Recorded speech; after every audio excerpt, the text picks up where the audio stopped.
morning, ma'am.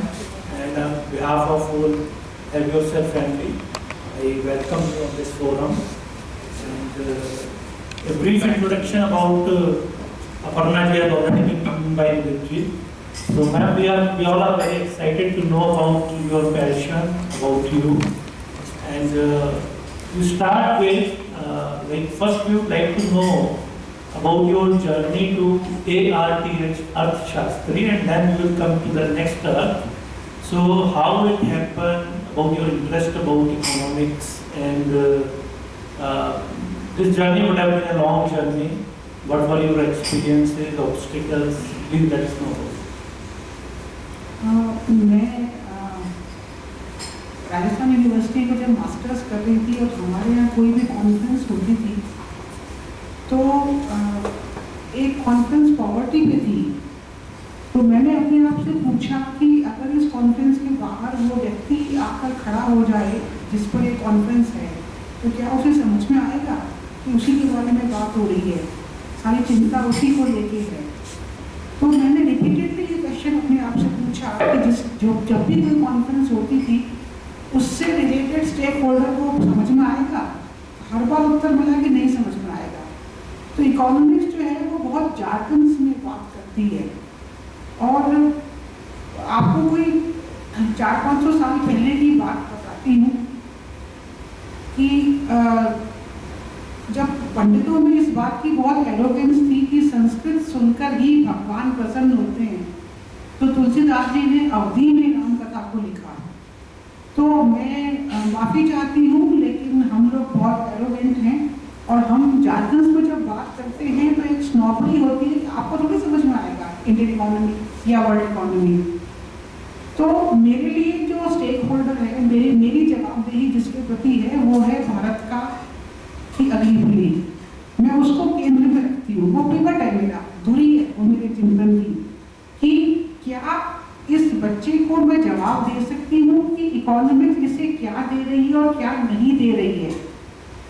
तो जवाब देने की बात की जो जर्नी है अर्थशास्त्र की वो यही जार्गन्स और कॉन्फ्रेंसेस से मुक्त होकर भारत के बच्चों को जवाब देने की जर्नी है। और वहीं पर ही चाणक्य की एक परिभाषा है अर्थशास्त्र पे, वो कहते हैं कि भूमि को अर्थ कहते हैं उस भूमि पर रहने वाले मनुष्यों और सभी प्राणियों के कल्याण के लिए जो किया जाए वो अर्थशास्त्र है।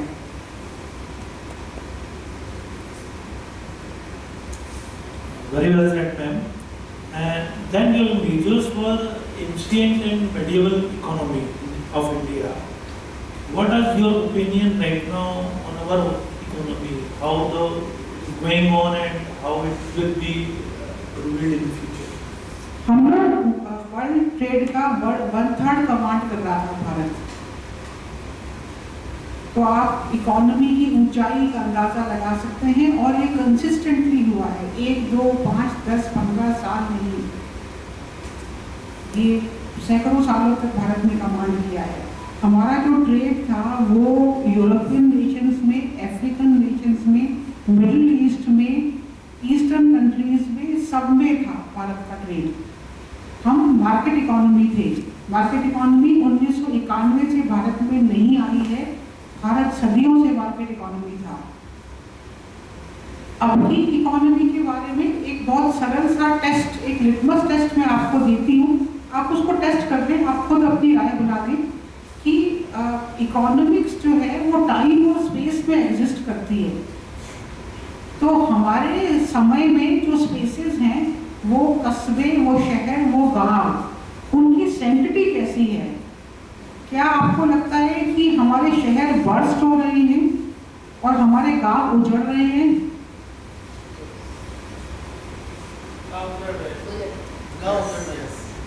और शहर बर्स्ट हो रहे हैं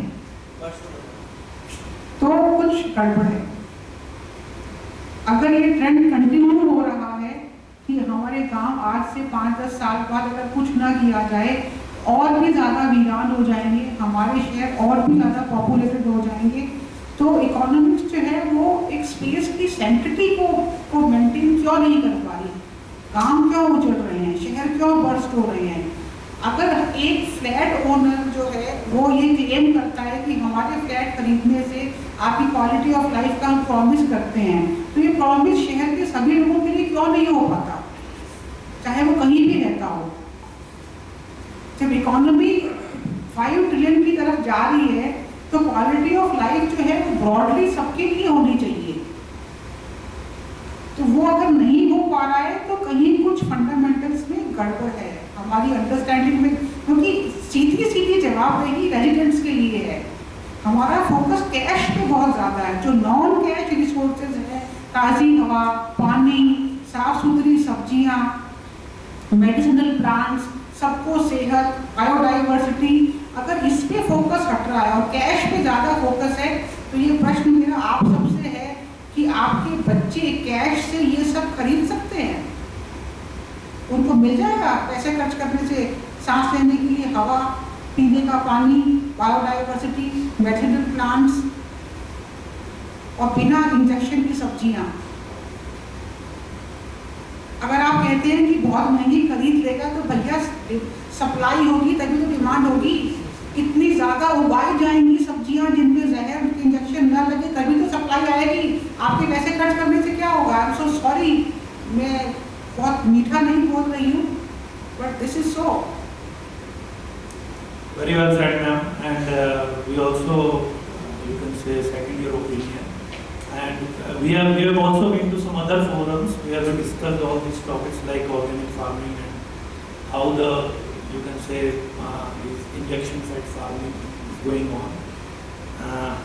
Ma'am, I would also like to know about how you came across this your green entrepreneurship. You were working like a very good job and very good profile, and leaving such type of job and then entering into an entirely new trajectory, it needs a lot of courage. So please tell us something about this.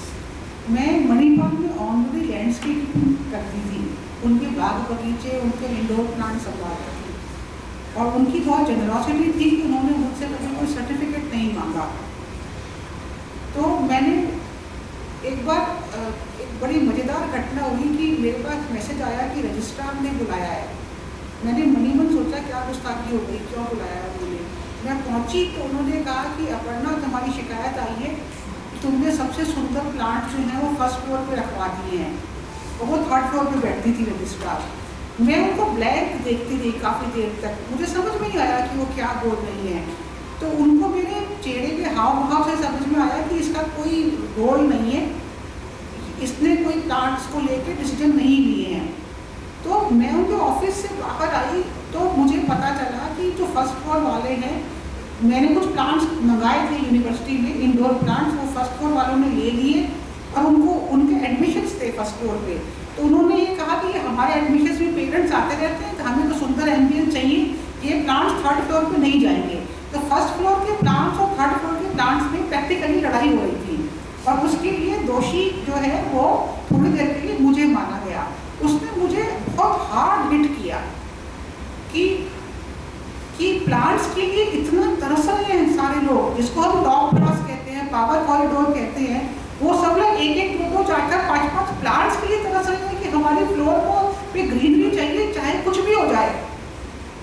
और यही consistently pattern रहा कि मैं जब पौधे लगाती थी तो अनजान लोग मुझे अप्रोच करते थे कि अपर्णा, तुमने पौधे लगाए थे, हमारा डिपार्टमेंट बड़ा खुशनुमा हो गया। मैं नहीं जानती थी वो व्यक्ति कौन है, किस डिपार्टमेंट में काम करता है, मैंने वहाँ कौन सा पौधा लगाया था। मैं अपने ढंग से प्लानिंग करती थी चीज़ों की, लेकिन उसने मुझे एक सबक सिखा दिया कि कितना भी सुंदर इंफ्रास्ट्रक्चर हो, लेकिन मदर नेचर के पास हम सब रहना चाहते हैं। और बस यही स्टार्टिंग पॉइंट बना एंटरप्रेन्योरशिप का। मैं टेम्परामेंटली थोड़ी सी रेबेल इंसान हूँ, लेकिन मैं जिस संस्थान का नमक खाती हूँ या तो मैं उसके प्रति वफादार रहना चाहती हूँ।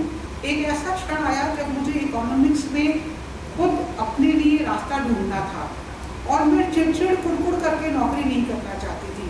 जब तक नौकरी करूँगी प्यार से करूँगी, अगर मुझे लगता है कि मुझे नया रास्ता ढूंढना है तो फिर मैं अलग हो जाना चाहूँगी और नया रास्ते पे चलूँगी। So, ma'am, how long you have been doing this? नौकरी छोड़े मुझे 2.5 साल हुए, लेकिन मैं वेस्ट और गार्डनिंग जो है वो पिछली सेंचुरी से मेरी लाइफ में है।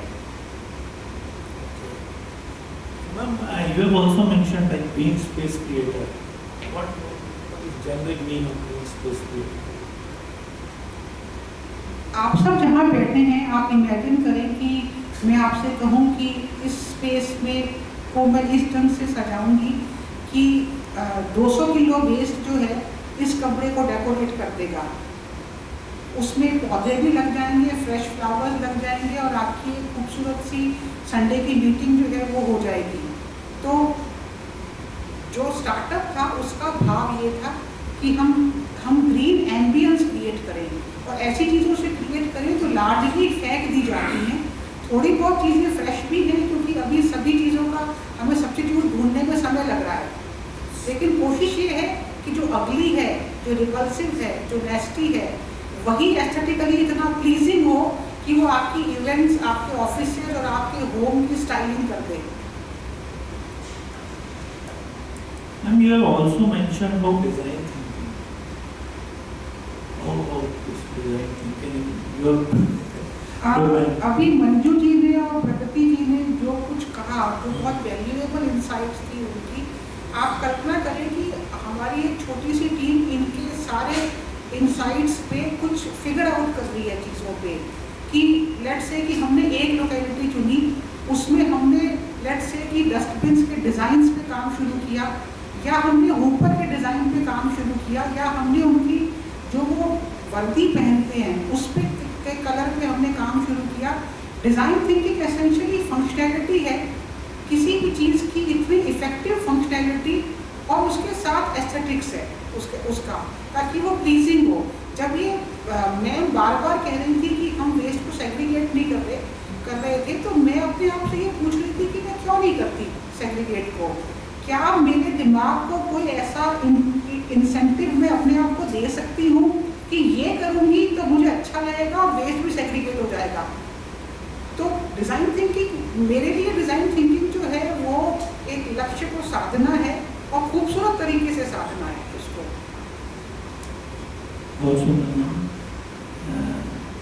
Second point is like how the society is accepting this concept of green space and how encouraging it is.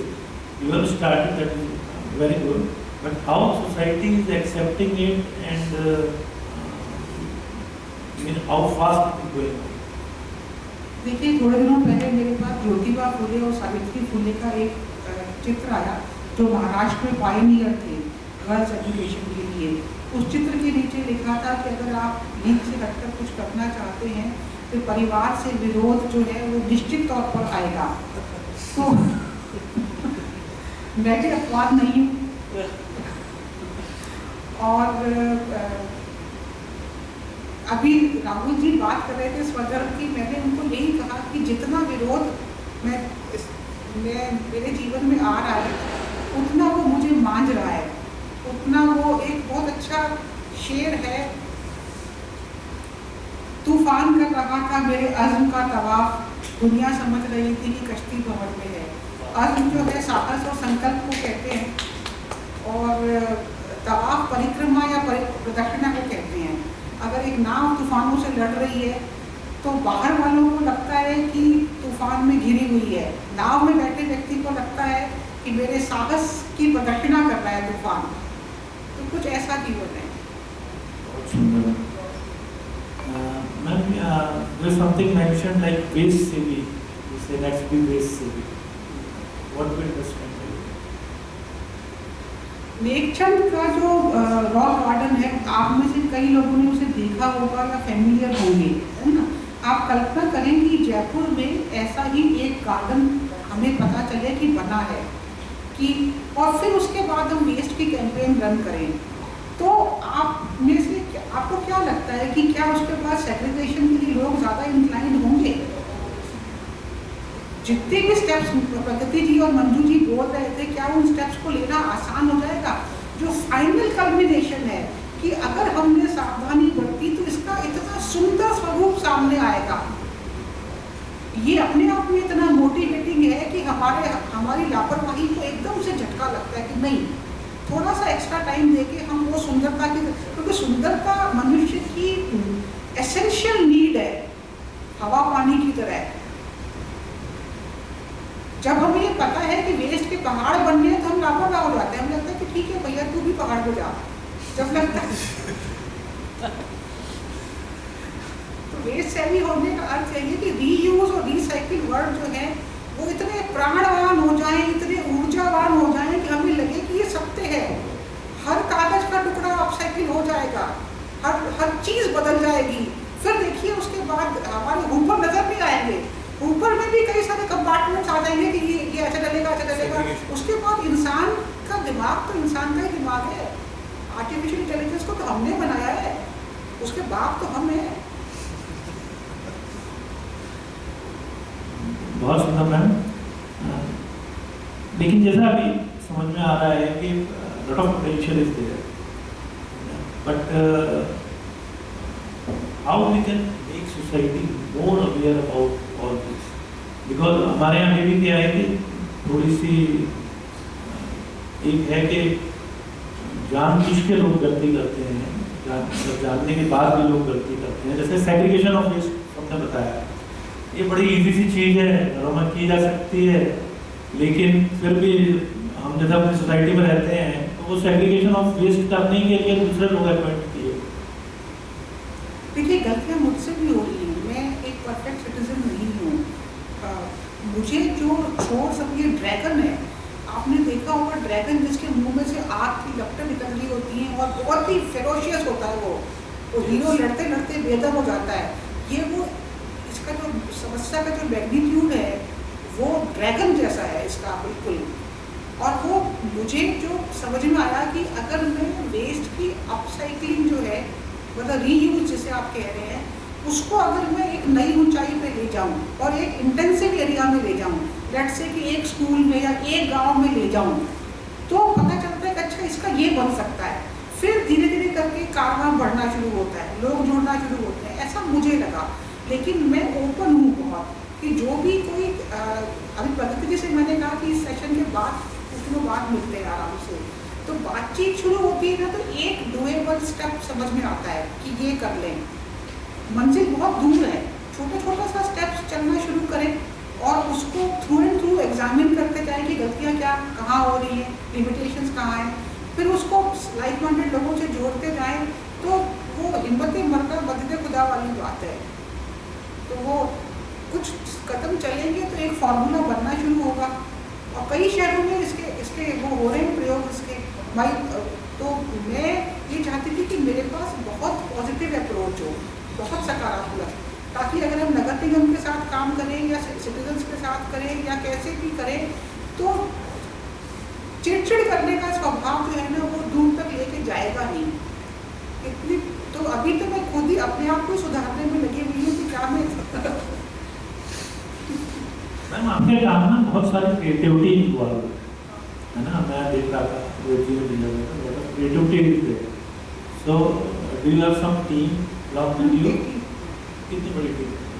4-5 लोग हैं हम लोग, and they all are like minded, they all have same वो समय लगा, वो लोग प्रोफेशनल रहे हैं, professionally masters in fine arts रहे हैं वो लोग।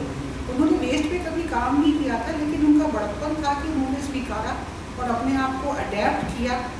छोटी छोटी कई दिक्कतें आती हैं, उन्होंने उसको कैनवस के तौर पे ट्रीट किया, तो धीरे धीरे करके रास्ता बनता चला गया। ईश्वर की कृपा रही है, ये कहूँगी। मैडम आपने बुक का ट्रांसलेशन भी किया है, which is on changes required for education, biodiversity and healthcare. So please let us know something about. देखिए हम लोग जब प्रधानमंत्री जी की बहुत प्रशंसा करते हैं, और प्रधानमंत्री कोई से भी हों, वर्तमान हो या पहले के प्रधानमंत्री हों, तो हम उस प्रशंसा में जो एक इम्प्लिसिट भाव होता है वो ये होता है कि अगर प्रधानमंत्री देश को अच्छे मिल जाए तो देश का कल्याण निश्चित है।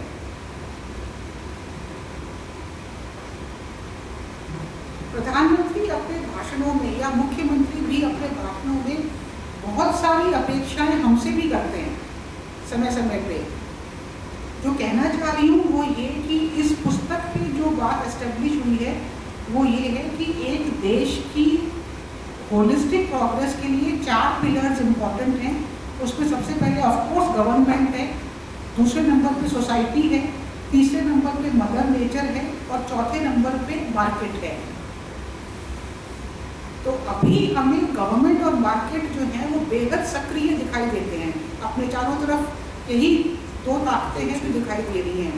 सोसाइटी चुप है, सोसाइटी पैसिव है, इस समय लार्जली पैसिव है, कुछ एक अपवादों को छोड़ दे। तो आप इमेजिन करें कि सोसाइटी एक्टिव हो जाए तो सोचिए कि उसके बाद जो होगा, कितनी सारी चीज़ें ऐसी हैं जिसमें गांधी का जो कोट था, असिस्टेंस इन राइट थिंकिंग, कि हम सरकारों को सही सोचने में मदद कर सकते हैं और करनी ही होगी। अगर हम नहीं करेंगे तो हम जो बच्चों को जो भारत दे के जा रहे हैं, क्या हमारे युवावस्था में इतनी समस्याएं थी जितनी आज हैं? बेसिक लेवल पे मार्क देख लीजिए आप चीज़ों को। तो बच्चों को जो हम लेगेसी दे के जा रहे हैं वो फ्राइटनिंग है। अगर हमने सॉल्व नहीं किया तो ये बच्चों पे आ रहा है सारा का सारा। हमारा कैश कुछ नहीं कर पाएगा उन समस्याओं का जिसको कमाने के लिए हम दिन रात एक किए बैठे हैं। मदर नेचर में जो मेडिसिन है वो मदर नेचर से आ रही हैं। बायोडाइवर्सिटी मदर नेचर का गिफ्ट है। बिलियंस ऑफ स्पीशीज अगले कुछ दशकों में खत्म हो जाएंगी। क्या करेंगे हमारे बच्चे? क्या इलाज होगा उनका? मैं जो कह रही हूँ वो सुनने में बिल्कुल भी मीठा नहीं है, तो माफी चाहती हूँ इस बात के लिए, but this is so. Ma'am, you are right, but like I have seen also, there are many countries which have overcome this problem. बहुत अपने पड़ोसी देश भूटान है, Bhutan is an example. So government के लिए भी आपको आपके हिसाब से क्या ऐसा है जो चाह के भी इसको एक छोटे से मॉडल में भी नहीं कर पा रहे कि एक छोटे से एटलीस्ट छोटे स्टेट में या छोटे गांव में इसको करके और एक सॉर्ट ऑफ पायलट प्रोजेक्ट करके इसको एस्टेब्लिश। हाँ, वो इरादा मेरा भी है, एक पायलट प्रोजेक्ट करने का गांव में। मैंने गांव आइडेंटिफाई किया है, भगवान ने ईश्वर की कृपा रही तो मैं उसको शुरू करूँगी, उसको बहुत जल्दी उस प्रोजेक्ट को। उसको देखिए, सरकारी अधिकारियों से जब हम मिलते हैं, जो हमारे टॉप नॉच IAS ऑफिसर्स हैं, तो वो उनकी आंखें हम इस बात ढूंढ रही होती हैं, क्या हम बराबरी पे उनसे बात कर सकते हैं? अगर हमने कहीं एक छोटा सा मॉडल क्रिएट किया है तो सरकारी अधिकारी जो है पलके बिछा देते हैं सपोर्ट करने के लिए। उसके बाद हम ही लोग आगे नहीं आ पा रहे। उनसे तो जितना हो रहा है उतना वो कर रहे हैं, जितना वो उनसे नहीं हो रहा उनसे नहीं हो रहा, एज सिंपल एज दैट। तो सरकार के लिए तो कुछ नहीं कहूँगी, अपने लिए जरूर कहूँगी कि है ना, ये मुझे लगता है कि इस किताब को जब मैंने अनुवाद किया था तो इसी प्रॉमिस के साथ किया था कि I would be living this book. तो आज से 1 साल बाद हो सकता है कि मैं एक लाइव मॉडल जो है उसको जीवंत रूप दे चुकी हूँ। I sincerely hope so. इसमें मैंने हेल्थ केयर की बात की है, आपने हेल्थ केयर में क्या मेजर चेंज हेल्थ केयर में देखिए, ये जो एलोपैथी जो है वो सबसे रीसेंट साइंस है। एलोपैथी से पहले जो साइंसेज रही हैं भारत में, और उनमें समस्या क्या आ रही है कि आयुर्वेद में ड्रग्स नहीं है, clinically tested and tried drugs नहीं है आयुर्वेद में। चीज़ें थोड़ी सी तुक्के में चल रही हैं। तो इसमें 2 मेजर रिकमेंडेशंस हैं। एक तो ये कि एलोपैथी से जुड़े जो संस्थान हैं वो बाकी जो एलाइड थेरेपीज़ हैं उनको स्वीकारें। हमारी डिस्पेंसरी में केवल एलोपैथ बैठ सकते हैं, बाकी फील्ड्स के लोगों को बैठने की अनुमति नहीं है सरकार की तरफ से। तो बाकी फील्ड के एक्सपर्ट्स को भी स्वीकारिए, पहली बात। दूसरी बात ये, जो एलाइड थेरेपीज़ हैं वो क्लिनिकल ट्रायल्स करें और ड्रग्स लेके आएँ, प्रॉपर ड्रग जो एलोपैथी लेके आती है, ताकि जब उनको पता हो कि इतनी इस क्वांटिटी में देने से ये रिजल्ट्स आते हैं। उनके पास ड्रग्स नहीं है तो वो एलोपैथी उनको ढकेल देती है पीछे उनको। और तीसरा, बायोडाइवर्सिटी। अगर मेडिसिनल प्लांट्स लगने लग जाएं जगह जगह पे, क्योंकि मेडिसिनल प्लांट्स की नॉलेज वाले बुजुर्ग जो हैं वो जा रहे हैं दुनिया से, तो अगर वो स्कूल्स में लगने लग जाए, म्यूनिसिपल पार्क्स में लगने लग जाए, बच्चों के हाथों से लगे, महिलाओं के हाथों से लगे, क्योंकि दो ही लोग कस्टोडियन होते हैं परंपरा के, एक तो महिलाएं और दूसरा बच्चे। रिसोर्सेज के बेस्ट मैनेजर्स महिलाएं ही हैं वर्ल्ड वाइड। वो हाथों से लगाएंगी, नाम समझेगी, जानेगी, तो अपने बच्चों तक नॉलेज को ट्रांसमिट करेगी। क्योंकि WHO ने स्वीकार किया है कि 60 to 80% जो चीज़ें हैं हमारी, वो नेचुरल प्लांट से और ट्रेडिशनल हीलिंग प्रैक्टिसेस से हमारी सॉल्व हो रही है। बहुत सुंदर मैम। और मैंने भी कई सारे हार्वर्ड के पेपर्स आते हैं, आप देखेंगे नॉर्मल लेवल पे तो एलोपैथिक नहीं एक्सेप्ट करती है, लेकिन कई सारे पेपर्स में मैं देखता हूँ जिन प्रॉब्लम का रिजोल्यूशन नहीं है वहाँ पर ये सब अल्टरनेट थेरेपी हार्वर्ड भी प्रेस्क्राइब करता है। So now we are in final leg of meeting ma'am. Any advice or any suggestion to all of us? What like a message you want to give? Advice भी नहीं, suggestion भी नहीं, सिर्फ एक प्रार्थना कि आप में से, हम में से जो लोग इच्छुक हों किसी भी कम्युनिटी सर्विस के लिए, तो भगवान हम सबको शक्ति दे, सद्बुद्धि दे। ज़रूरी नहीं कि वो सर्विस वेस्ट से जुड़ी हो, लेकिन अगर वेस्ट से जुड़ी है तो मैं काम करना चाहूँगी आपके साथ। और कुछ और है तो ईश्वर हम सबको इतना आत्मबल दे कि हम, हमारे पैर थके नहीं, लड़खड़ाए नहीं, और जो गुस्सा है वो गुस्सा ट्रांसलेट हो पॉजिटिव एक्शंस में।